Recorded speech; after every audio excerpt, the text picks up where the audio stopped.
There we go, and it's now recording, and there are 32 of us, and I'll go back to the chat. So, good morning, class. Today we are going to do dystopian fiction. Can we go and join Dean's instead?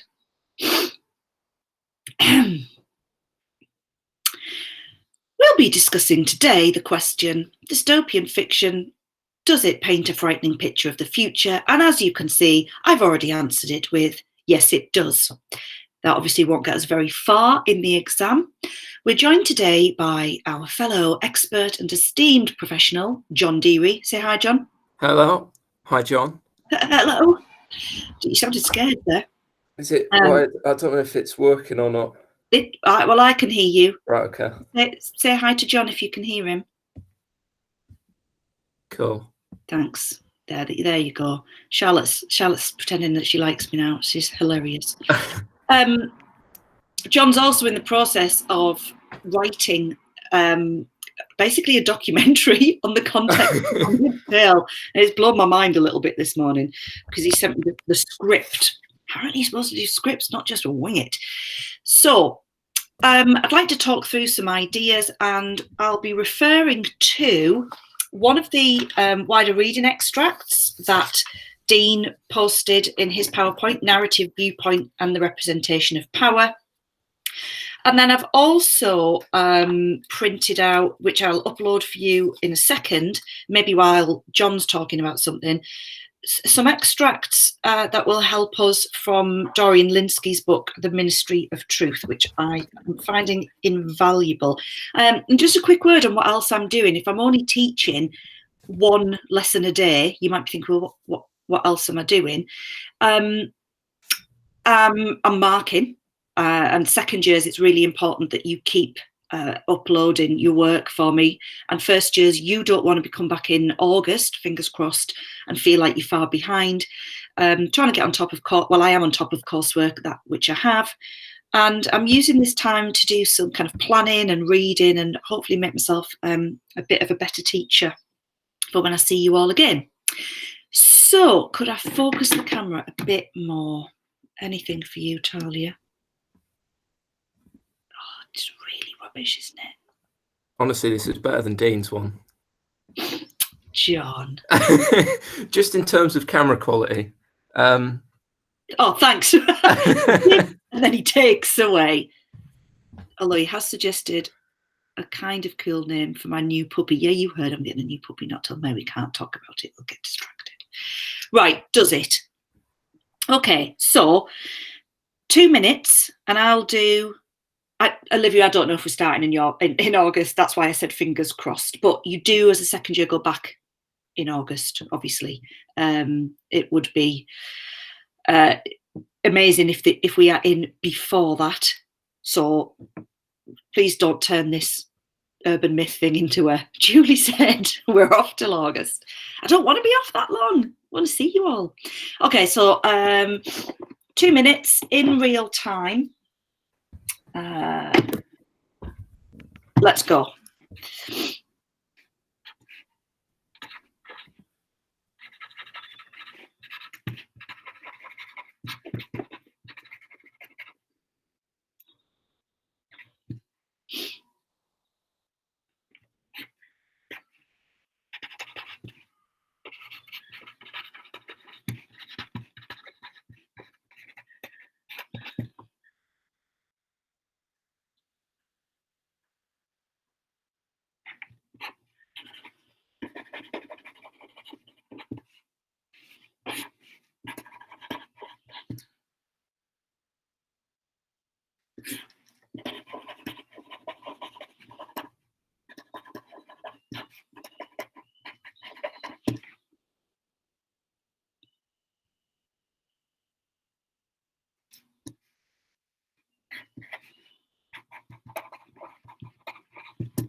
Oh, that's time up. Yeah, I said, yeah, Ben, you were meant to be annotating. I said, you got 2 minutes. Oh, Ben, I do miss you. My coffee's gone a bit cold. You were just copying me. Okay, no, I was just demonstrating what I would be doing in this time. Did anybody come up with anything different that you could share in the chat and I could add? Just add it in now. Obviously, you can see my kind of train of thought there. Does it often or does it always paint a frightening picture of the future? Is it always and consistently frightening? The fact that, hello, Poppy. Atwood calls it speculative fiction. She does.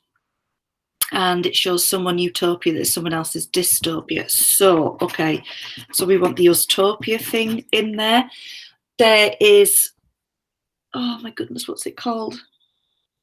The Margaret Atwood book of essays. John, you'll know. Oh, Survive. No, not that one. No? Oh, right, okay. It's got like a picture of a robot woman on the front. I have no idea. Yeah, doesn't help. Doesn't help saying robot woman. So it's frightening as well, because Thomas, you're saying about the, because it's not, I guess it's frightening because it's not frightening for everybody.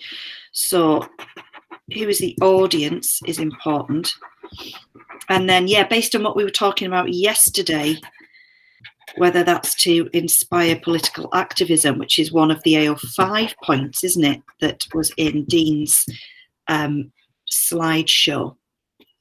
Okay, so this has started us off with some good ideas, hasn't it? I think this is important. John, and I want you just to chip in whenever. Okay. I'm going to shut that window. Hang on.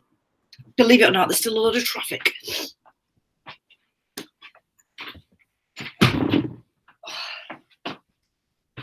I think that's a bit better. It's not distracting me as much. Right, so it's frightening because it has to be, because, and so what we don't want is for people just to say, yes, it's frightening because it's dystopian fiction. Like the next question then would be, you know, well, why is dystopian fiction frightening? What's it doing? And are there any moments of respite? Which has made me then actually think that we do get respite because we often get heroes. I'm not saying that we get that necessarily in Handmaid's Tale in 1984. Certainly in young adult dystopians, we need someone to fight for us, don't we? We need something to inspire us, and I think that what happens is in Atwood and Orwell, they basically just play the long game with that, don't they? Rather than going, right, by the end of this trilogy, the world will have been saved. You might have been kind of forced to marry someone you didn't want to. Thinking of the Hunger Games there. God, that ending. Oh, don't get me started. But they play the long game, don't they, in these? So let's move on to the next activity then, which is in what ways. I know I've messed mine up a bit. That's what happens. So now I'll do it as well, but what you also need to do at the same time is just start to think about those ideas. You probably have already done a bit of this as prep if you've been good, and if you haven't, now's a good time to think or to start to kind of narrow down your ideas. And if you just want to work on 1984 today, that's absolutely fine. So yeah, let's do that now. I'll move my paper up. So now I'm thinking of examples, and I might need about 3 minutes for that. Move it that way, Jills. Oh, it's almost like I'm getting the hang of it. Okay. I feel like we should play some mood music while this is happening, but I won't. I'll be quiet.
Okay.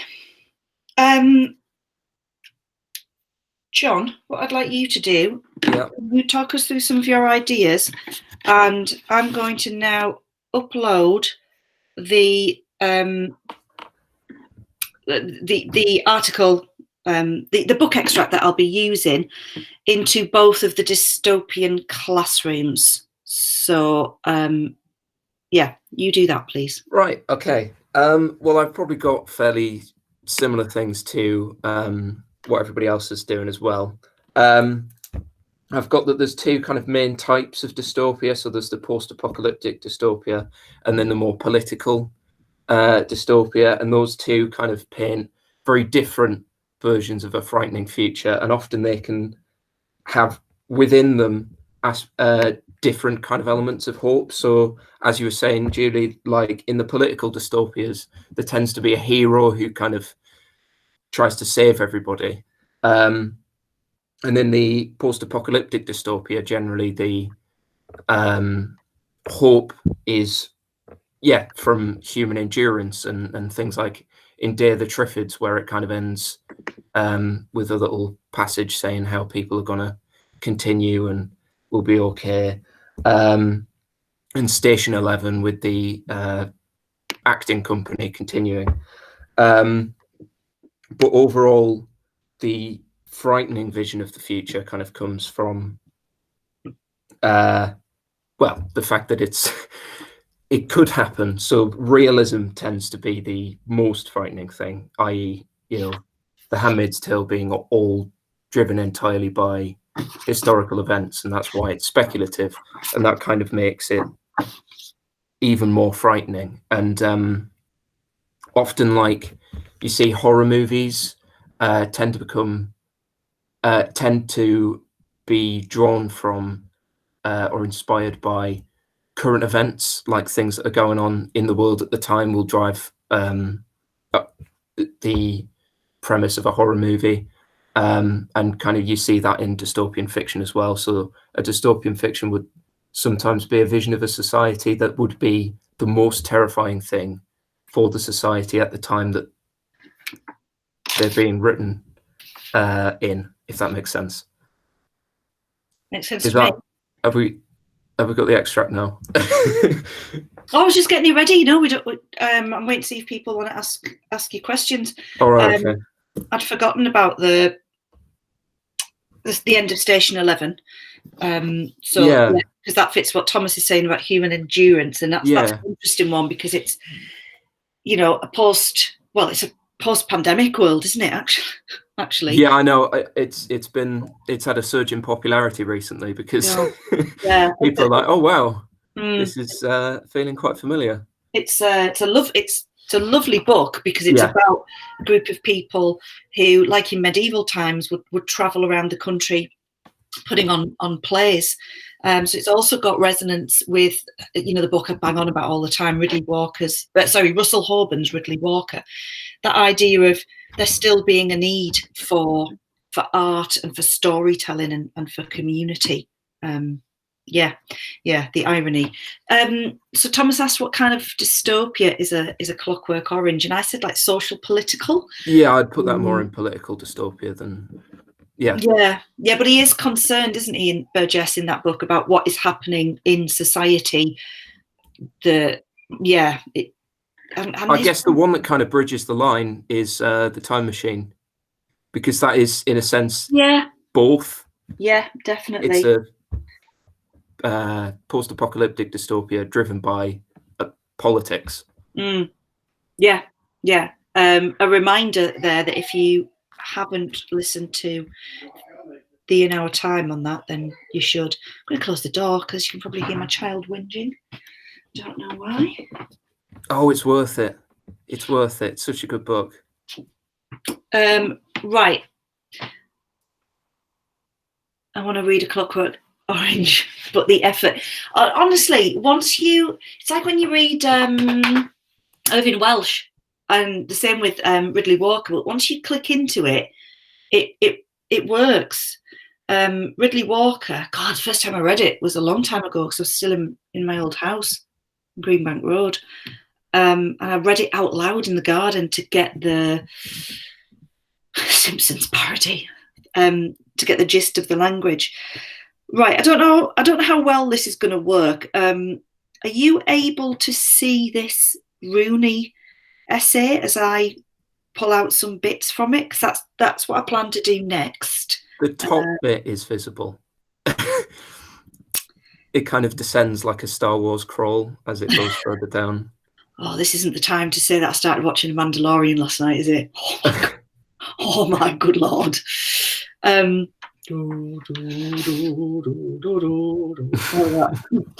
it's not helpful, Julie. Well, anyway, I didn't really want anything on that first page, so let's get rid of that. Okay, I just wanted to demonstrate here what you can do with some AO5. There are no right or wrong answers in terms of what you should pull out of AO5, but sometimes I know that you just like to either check that what you did was the same as me or whatever. So this is something that I was never taught how to do before I went to university. Secondary reading was not a thing at all. And it is massive when you go to uni for any course, for anything at all. And luckily, I had a lovely friend, Sally Hall, who went on to become a very successful journalist, actually, although she now works for public health. And she took me to the library and she showed me what to do. And she said, basically, start reading some stuff and highlight what you agree with, and more importantly, what you disagree with, and then link it back. And she's not wrong. That's basically all you do. So what did George Orwell say? A novel about the future. That is, it is in a sense a fantasy, but in the form of a naturalistic novel. We're going to look at some stuff by Linsky that makes me, I'm not saying George Orwell was wrong there, that is him talking about his own text, but you can certainly argue that his ideas in this book that are about the future are very much based on, when John talks, his icon covers the screen, or is that just me? Oh, no, it should just stay on here. Yeah. Can't he just stay along for the ride? Just enjoy it. Just go with it. So to recap, we were looking at the essay question. We started coming up with some basic ideas, and then I've jumped ahead rather than looking at bits from the text to getting stuff AO5 from this essay that Dean put in his PowerPoint. Is that all right? I know it doesn't feel the same. Yeah, there's a pin icon that you can click in the middle of the. Sorry, Judy. There's a pin icon that you can click in the middle of the screen that will just keep it. Right. Pin Julie's video to the screen. There you go. I'm going to attempt a family pub quiz via Zoom tonight. Let's see how that goes. Oh God! And we've also got a WhatsApp family message group for Eddie's side of the family that is which his mother-in-law, which his mom, is running, where we're playing. What's the game where you come up with an obscure word and you have to guess the meaning? Well, we're playing that anyway. This isn't right. Okay. So we're talking, aren't we, about ideas to do with fear. So the fact that Rooney argues that what's scary about this text is that it has a more psychologically oriented study of individual frailty in the face of absolute evil. Okay, So it's on the middle of this. He's sorted, guys. Nicole, how are you actually handling doing this lesson without like constantly talking to Alex and Emily? That's just, I don't know. Well done. You're doing well. So I'd written on here ordinary characters, and me and Archie confused. You're always confused. It wasn't a sly dig, it was an open dig. We're confused about Ben and Archie. Just life in general. Can everyone else hear me? Yeah, I can hear you. All right, I'm getting yeses, okay. 1 minute, seems like there's something going on with your computer then. Right, what I'm trying to demonstrate is I've got this idea here that it's scary because it's a psychologically oriented study of individual frailty in the face of absolute evil. And that is going to help me either develop a point here about ordinary characters. So individual frailty. So if I was making good, notes like Poppy does, I'd probably set that up there. And that's page 70, so I can remember to go back to that. And then Rooney's also suggesting that this is absolute evil, and that's what he's going to go on, she, and develop. Remind me who's saying this. I mean, the other thing, guys, if this doesn't work, this is just, Bridget, sorry, it's a woman. Whoa, Ben's going to be all over me for that. Poppy's notes are beautiful. They are things of beauty. Yeah, if this doesn't work, then what I'll do is I'll just go back to screen recording my slideshows and do it that way. I'll be honest, I'm missing you, and I kind of like the interaction.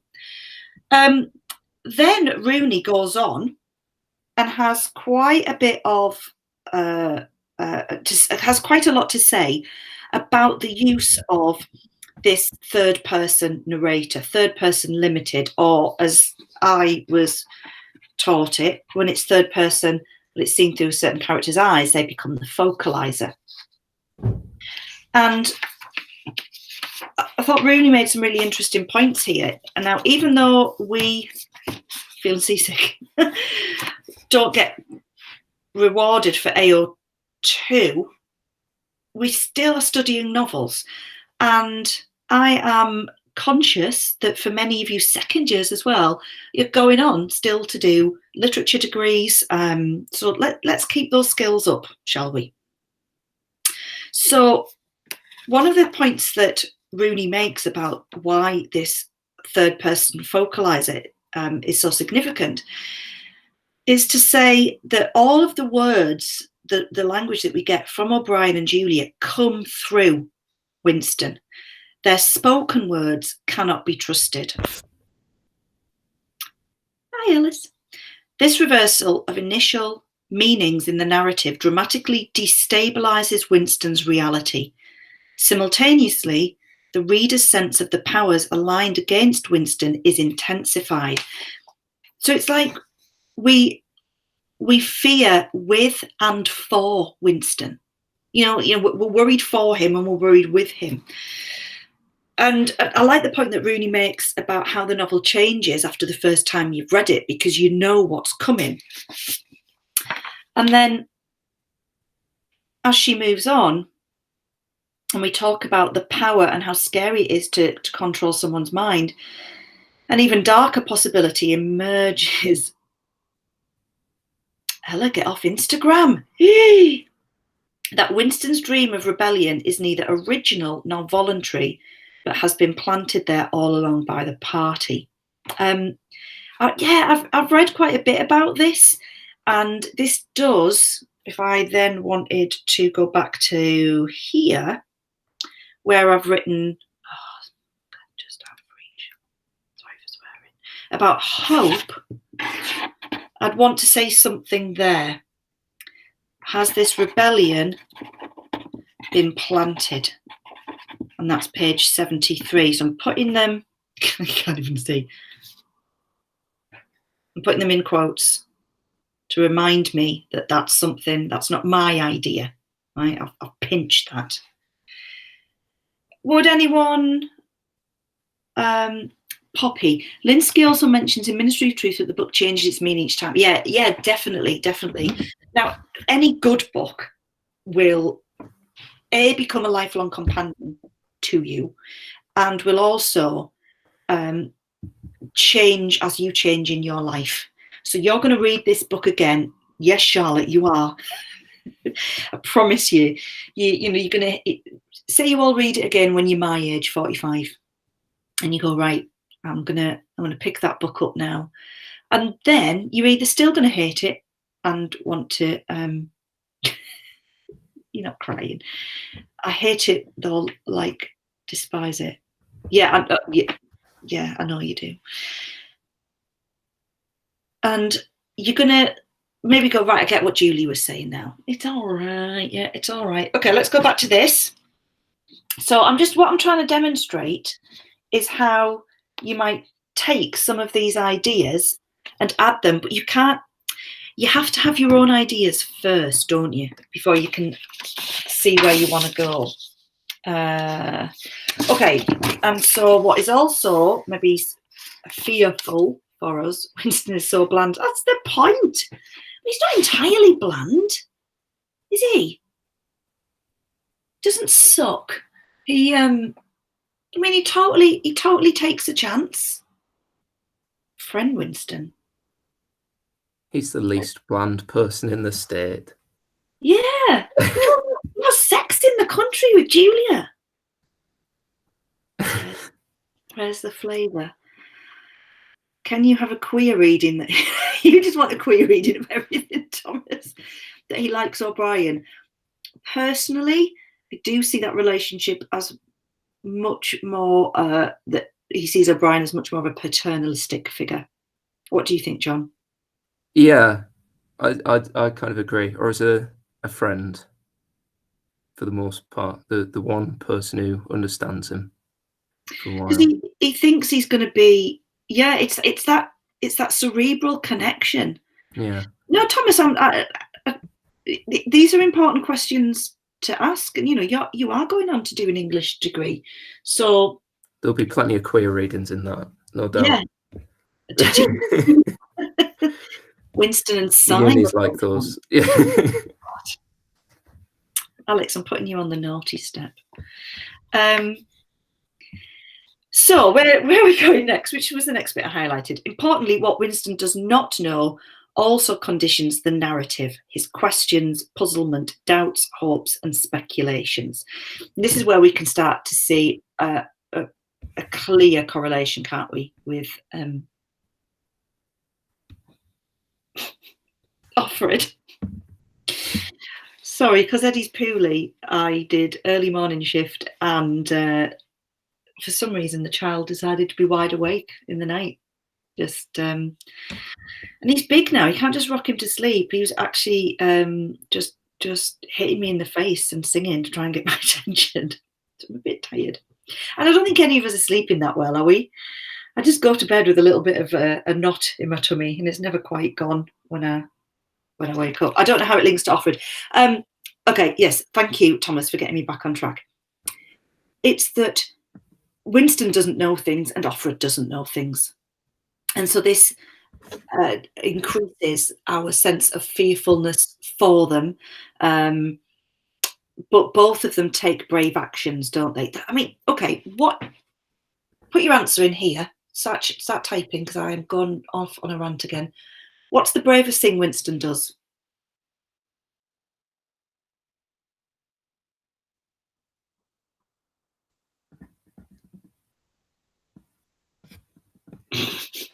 Come on. Write in his notebook. Julia. John. Join the Brotherhood. Writes down with Big Brother.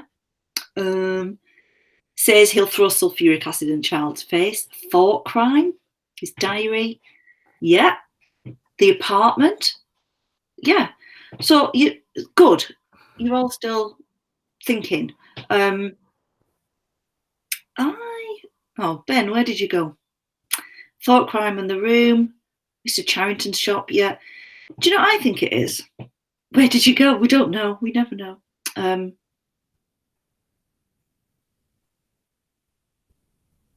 I think it's when he opens the note from Julia. Because that suggests that there's that possibility he has of hope. And I think to be hopeful in these regimes is incredibly brave. Because it goes back to like the thought crime, you know, to be hopeful means that you're not conditioned, doesn't it? Any thoughts on that? Am I talking rubbish as per usual? I mean, I agree.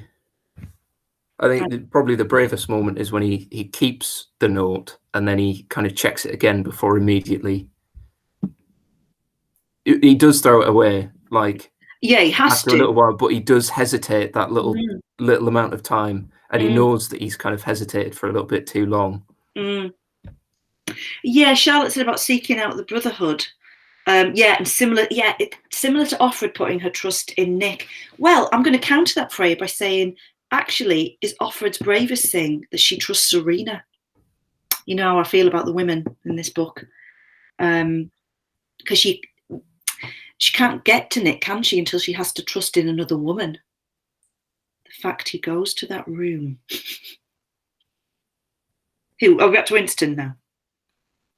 He doesn't know he can trust Charrington. Yeah, but that's what I'm saying, that for both of our characters, they have to take an initial leap of faith with someone or something in order to move on. So that, well, I'll just annotate this now, I think.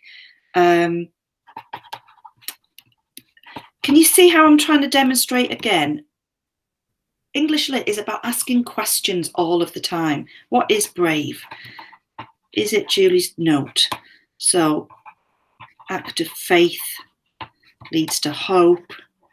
Then we started talking about Offred, Serena and Nick. All right, lovely. How long have we been on for? Is this just going on forever? Do I need to bring it? Is it right? We've been on for nearly an hour. Sorry. Taken to a logical extreme, Winston's whole narrative might even be seen not as objective reality, but as the product of an individual's delusional nightmare or mental illness. This call is a dystopia. Quiet you. So, phone off your chair, So it's back to what we were saying. It's clever people speech. It's back to what we were saying about solipsism. Was it yesterday? I'm losing all track of time. Well, how can you know that time exists? How can we? How can we? But as the product of an individual's delusional nightmare or melting illness, there is no need to take the argument to this extreme, however. The reader may not only be aware of the limitations of Winston's knowledge, but become critical of Winston's implied views. Okay, I'm gonna leave that one there, because then it's the whole free thing. Was there anything else? Oh yeah, this is what I wanted to get onto. So the stuff about the rule of threes was interesting. I love talking about numbers in books. I don't know if Claire has ever told you that if she went back and did like more work at uni, she's into is it windows, doorways, exits and entrances she's interested in. I like numbers and patterns, but then I'm just a bit weird. Oh, I tell you what, I finished what did I finish last night? Blade Runner. Do Androids Dream of Electric Sheep? Good book. Is it good? Yeah. Oh, it's awful. What? It's absolutely awful. I mean, bits of it are a bit like weird. Overall, I think it was quite good for dystopian context. Oh, it's all there. It's worth reading. Yeah. You're objectively wrong. It's poorly written. Dick is not a great writer. I'm not having that. I've tried to read Man in the High Castle as well, and he's got great ideas, but The film is very, very dissimilar to the book. Orwell is a great writer, Charlotte. You take that back. Thomas is still on the bees. And I've just started last night. I was way too tired to keep my eyes open. New Romancer, which is already a much better book. Anyway, Mandalorian. Is that a good name for a puppy? Bit long. Great idea, boring execution. Yeah, exactly. What are you talking about now? Blade Runner? Yeah. Bees is so boring. I could see why you might think the bees is boring. Right, what have we got here? So this is about power, power play, and people power. This is an idea I guess I should have had on my original sheet, because what is frightening is just the idea of power for the sake of it. And God, you just have to look at Trump. If you haven't seen it, find the video of when it's announced that Trump has won the presidency, because he looks like he's just been given some very, very bad news. This is not a man that's excited. It's a Cocker Spaniel. I'll show you a picture at the end. I couldn't stand this house without a dog. And then last night I dreamt that Cash was alive. And I was in the kitchen and I was like, Cash is here, Cash is here. And everyone looked at me. I was like, he died last week. And people, they was like looking like I was mad. So in the end, I just had to go along with it. And yeah, I know a Spaniel, Alex, right. But I'm going to train this one like I trained my Border Collie. And he was the best boy. He's only 2 weeks old so far. And what I'm going to have is absolute power over this dog and this situation. So the theme of power play acquires the sinister sense, I keep doing it, don't I? Sorry, of the ways in which party plays with or enjoys power, the party's desire to play with its victims, which is pretty much the last third of the book, isn't it? You know, just enjoying the whole torture scene. And that's what's really scary. I mean, if we join together tomorrow and John is free, I don't know, I don't know if you've gone to a party or something, John. Yeah, I was thinking of going out clubbing. Yeah. Well, we've got a big garage, so I was just going to open up to all the neighbours and put some tunes on. My sister's doing Facebook posts that are all just completely made up. They're so hilarious, all about taking the grandparents round for a hot tub party. But some people aren't quite getting that she's making it up. Did anyone else read this bit? We could argue that the party's power verges on the magical. Minecraft house party. I can't. Minecraft makes me feel dizzy. Right, Thomas, what's interesting about this?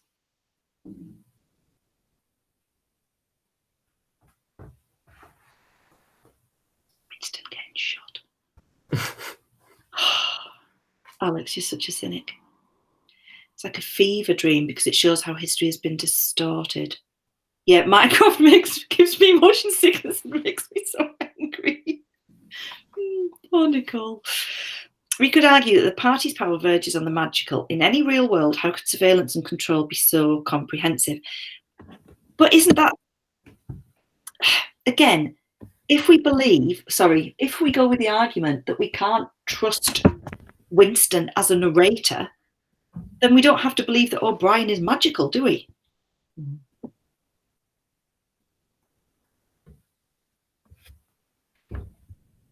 More technological.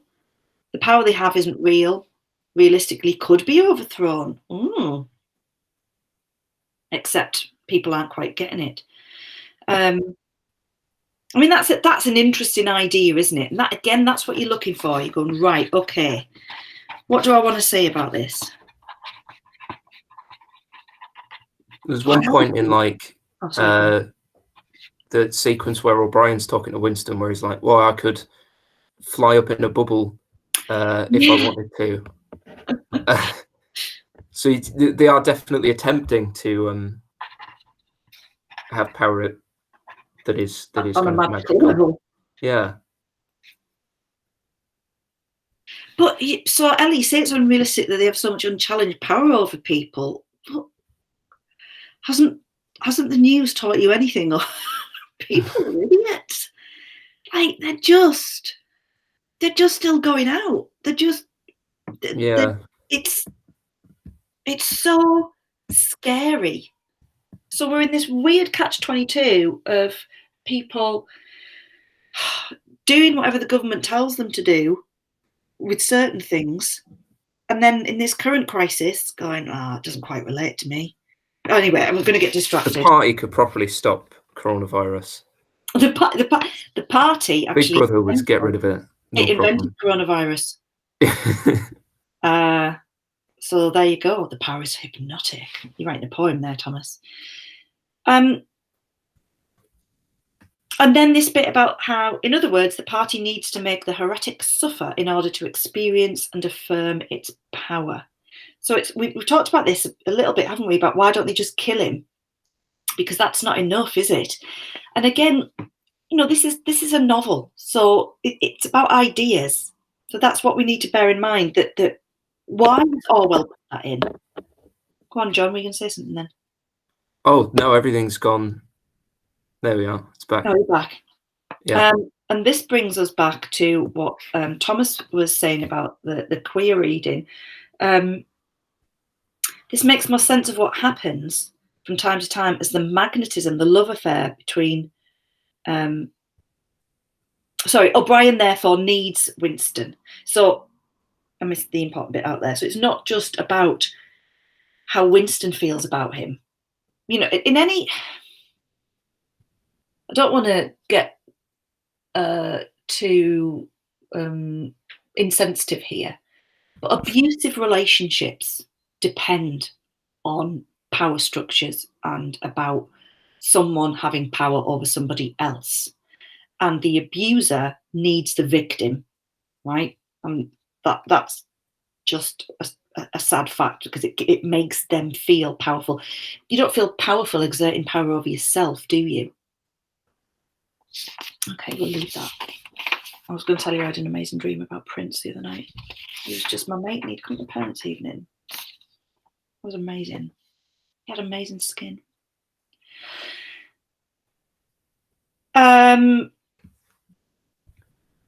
So there's quite a bit there about what you were just saying about the proletarians and whether they will revolt, and about keeping them down. This raises the vexed and controversial question of the extent to which extreme pessimism about people power is really just Winston's view, or whether Orwell's novel is also implicitly pessimistic and dependent upon a class-based hierarchical attitude to the masses. In other words, if Winston and O'Brien make elitist assumptions about the masses, to what extent do these assumptions permeate the text as a whole? So I'm going to make a little note there. And I'm going to think about a Marxist reading. And that's something, in terms of AO5, we could definitely come back to in the second year. So that's what we'll leave for our revision. John, have you got anything that you would like to add about that little section there? I did get distracted by the comments. I will have apologies. Okay, we'll move on then. Yeah. We'll move on. Right, what I'd like to do... What time are we on? Oh, we've got a little bit of time left. Okay.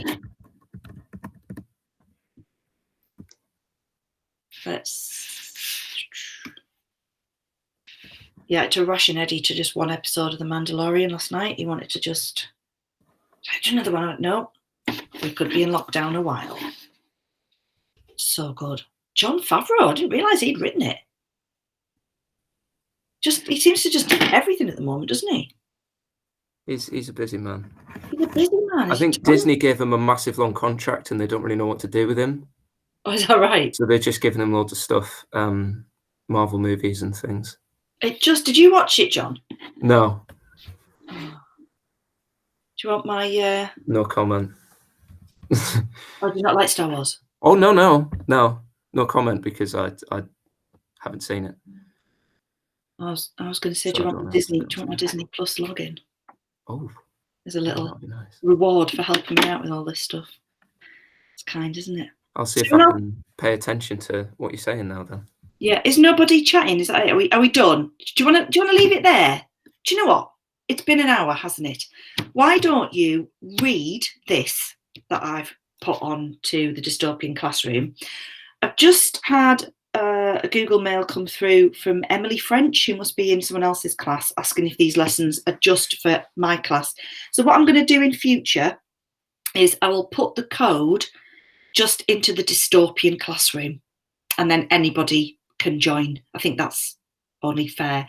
And I'll do, so tomorrow we'll meet again at 11, and we'll start by going through this thing on Linsky. I'm going to ask Eddie if he can help me figure out how to set this up a little bit better.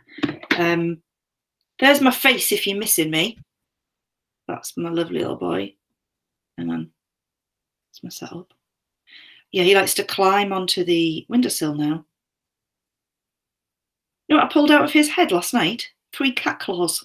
Not even funny. That. Yeah, look, there they are. There they are.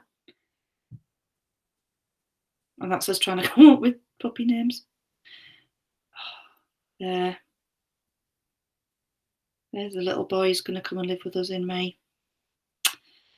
Cute, isn't it? Right.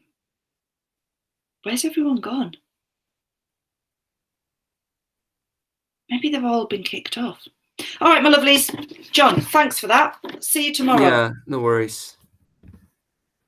Bye. Bye. You're welcome. Could you see the puppy?